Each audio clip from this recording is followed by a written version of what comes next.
Well, now you've truly done it, haven't you? You toxic fandom. Your greediness, forcing them to redesign the Sonic the Hedgehog movie, has led to an entire animation studio shutdown. Do you see what you've done?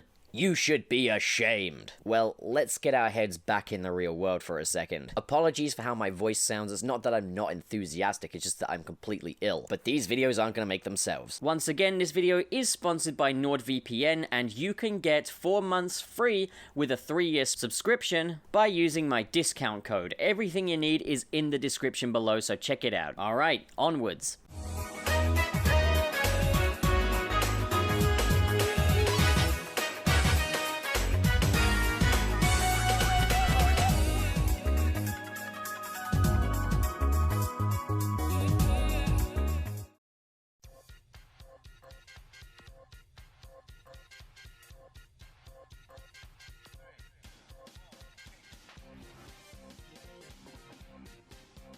Okay, so the Motion Picture Company is a company that worked on the Sonic movie. Now, I'm not sure to what capacity they worked on the Sonic movie, because the animation is being handled by Marza Animation Planet, who are doing just fine. I believe, and I might be mistaken here, the Moving Picture Company, or as we'll call them MPC for this, I believe they worked on the VFX surrounding Sonic the Hedgehog, such as the light streams and stuff. Now, within NPC, this email went around to staff. Dear all, it is with regret we announce today that our Vancouver studio will cease operations effective immediately and refocus its geographical presence to other locations. This decision has not been taken lightly. However, increasing external market pressures in Vancouver and more attractive opportunities in other locations have created a challenging environment for us to sustain the studio.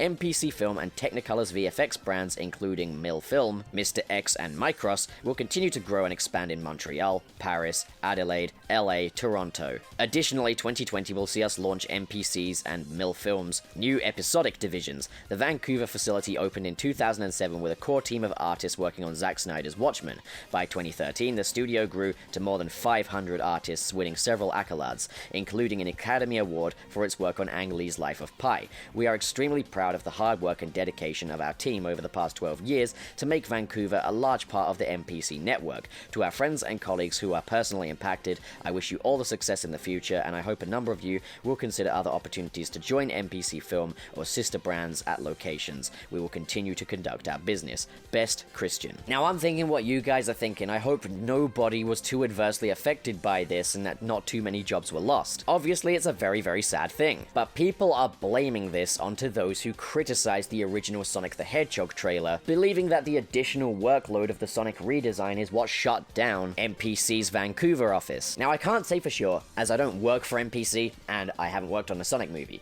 but the Sonic movie redesign might have played a small role in the closure of the Vancouver office, because of the growing pressures on the studios. However, the Vancouver office for the MPC had nothing to do with the version of the Sonic movie that received any kind of backlash. But when it says increasing external market pressures, it could mean that. It could. But let's not jump to conclusions now, and let's not blame it onto people who spoke out about that trailer. The fans are not to blame for the redesign of Sonic the Hedgehog in this movie. And I'm gonna be reiterating some old points here, but this trend of fan blaming is just ridiculous. For starters, it has been stated that Paramount were not interested in fan reaction to the Sonic the Hedgehog movie. They were expecting backlash from the fans regarding the design.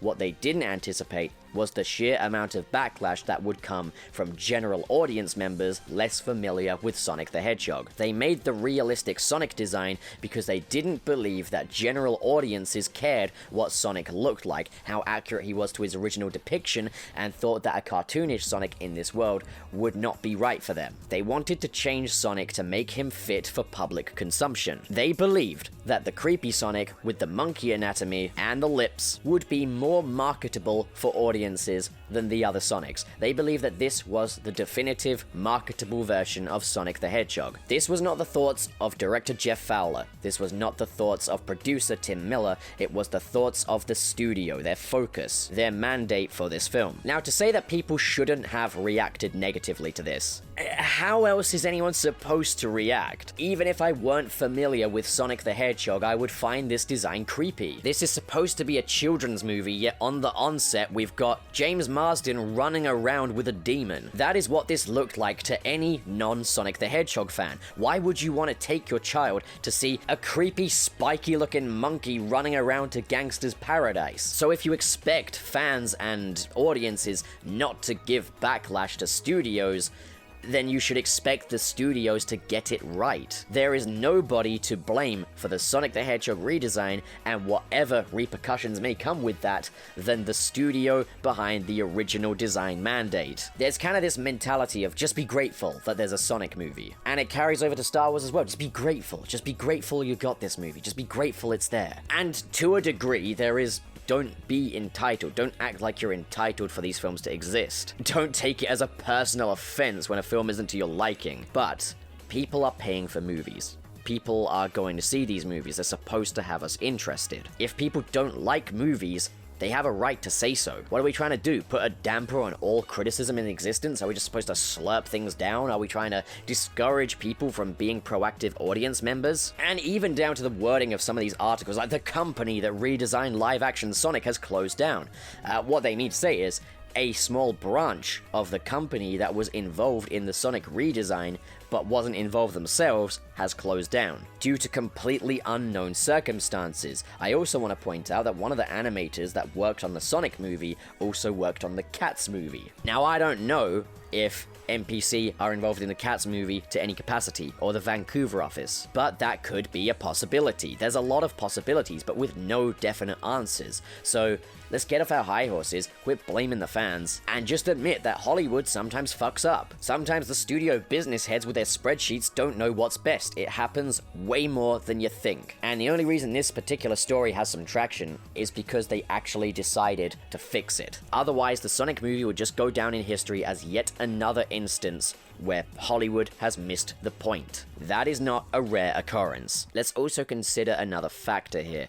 Animators, animation studios, they're contracted to do these things. They get pay packets to do these things. Redesigning Sonic the Hedgehog was just more work. Reanimating Sonic the Hedgehog was just more work. Work that is paid, that is contracted. People would have got more money out of this. So more work is not gonna bankrupt a studio unless they are going into crunch time, which one of the animators has flat out said there was no crunch. And crunches are more common than you would think as well. Like Toy Story 2, the majority of that film was made on crunch. And crunch can often, like the definition of crunch is that it can mean that people are working well over the legal limit for hours. It can mean that people are not being paid for their work because it can't be afforded.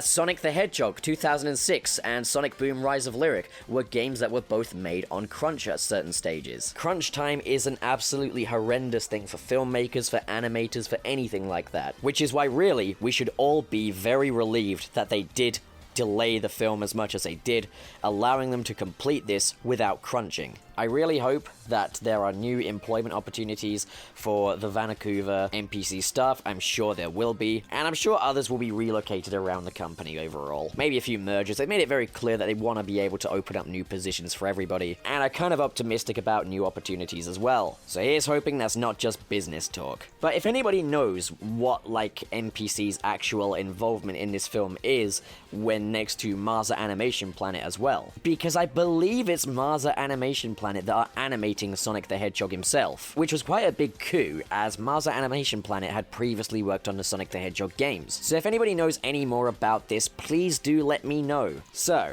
what do you guys think? Comment below and discuss, and as always, if you enjoyed this video and you want to see more like it, don't forget to hit subscribe, hit the like button, and in the description below are the links to my Patreon and my Twitter. Thank you so much for watching, guys, and have a great day. That's a cute outfit. Did your husband give it to you?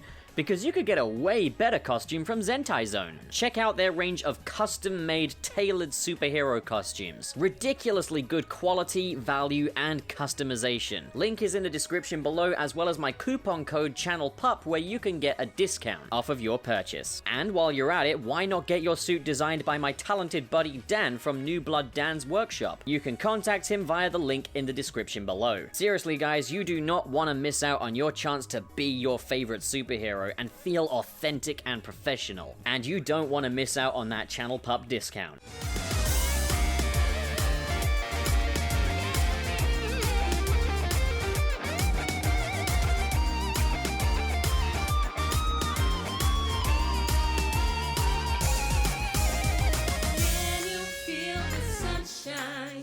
Gossip Round.